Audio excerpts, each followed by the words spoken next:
সকাল সকাল কাইচি নিয়ে ছাদে উঠে এসেছি, কারণ তোমরাই দেখে নাও আমি এখানে গাছের ফুলগুলো কাটতে এসেছি। না, ফোটা ফুলগুলো কাটবো না, যেটা মূর্ছে গেছে সেটা কেটে ফেলবো, কারণ এই সময় না হলে বীজ ধরে যাবে, আর বীজ ধরলে গাছের পুষ্টি সব বীজেই লেগে যাবে আর ফুল ফুটবে না।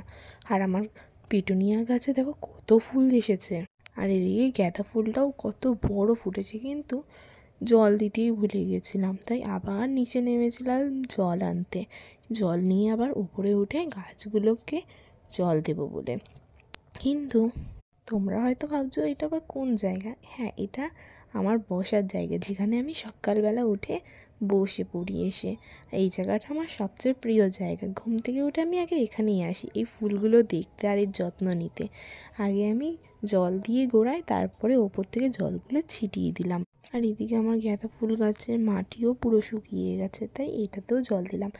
পাশে যেই ছোট্ট চারা গাছটাই, তোমরা ভাবছো কিসের, ওটা হচ্ছে পিটুনিয়ার আরেকটা চারা। আর এইদিকে দুপুরবেলা স্নান করে এসে বসেছিলাম সবে ছাদে। এদিকে ডাক পড়েছে প্রসাদ আনতে, ঠাকুরের ভোগ প্রসাদ।